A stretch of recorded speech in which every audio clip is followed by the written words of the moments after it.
Guys আজকে আমি explore করব আমার ফেভারিট মিনিসো, যেইখানকার প্রত্যেকটা জিনিস আমার খুবই ফেভারিট। মিনিসোর প্রোডাক্ট কে না পছন্দ করে বলুন তো? এইখানে গেলে মনে হয় সব কিছু কিনে নিয়ে আসি। এইখানকার প্রতিটা জিনিস খুবই কোয়ালিটিফুল এবং খুবই কিউট। এই শপটাতে ঢুকলে মনে হয় কোনটা ছেড়ে কোনটা কিনবো। এইখানে আমার ফেভারিট শেডের নেল পলিশ অ্যান্ড লিপস্টিক ছিল, and their perfume and mist collection was so good. আমি এখান থেকে অনেকগুলো কসমেটিক্স আইটেম কিনেছি, যেগুলো আমার খুবই পছন্দের ছিল। তাদের ছোট ছোট মিনি মিনি যে কালেকশনগুলো ছিল, সেগুলো থেকে চোখই ফেরানো যাচ্ছিল না।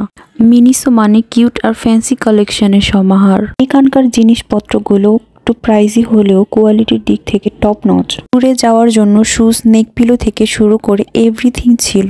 আর গাইস, এই মাগটা কত কিউট দেখুন। এইখানে হেয়ার অ্যাক্সেসরিজ থেকে শুরু করে স্কিন কেয়ার, কসমেটিক্স সবকিছুই ছিল, এবং বেবিদের ভিন্ন ধরনের টয়ও ছিল। মানে এক কথায় বলতে গেলে সবকিছুই কিউট কিউট ছিল। কোনটা ছেড়ে কোনটা দেখবো, আর যেটাই দেখি সবগুলোই নিতে ইচ্ছে করে। আর এইখানে জিনিসগুলো কেনার থেকে দেখতে অনেক বেশি ভালো লাগে। সাজানো গোজানো থাকে সবকিছু।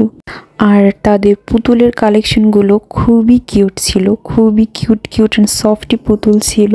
নেক্সটে আমি যখন যাব এখান থেকে এই পুতুলটা কিনে নিয়ে আসবো। এই পেঙ্গুইনটা আমার খুবই পছন্দ হয়েছে। তাদের হোম ডেকোরেশনের জন্য বিভিন্ন অ্যাক্সেসরিজ ছিল। এখানে পার পিস চামচ ছিল 450 টাকা করে। আর এই চামচ নাইফের কোয়ালিটি ছিল বেশ ভালো। Guys, you should definitely go hair.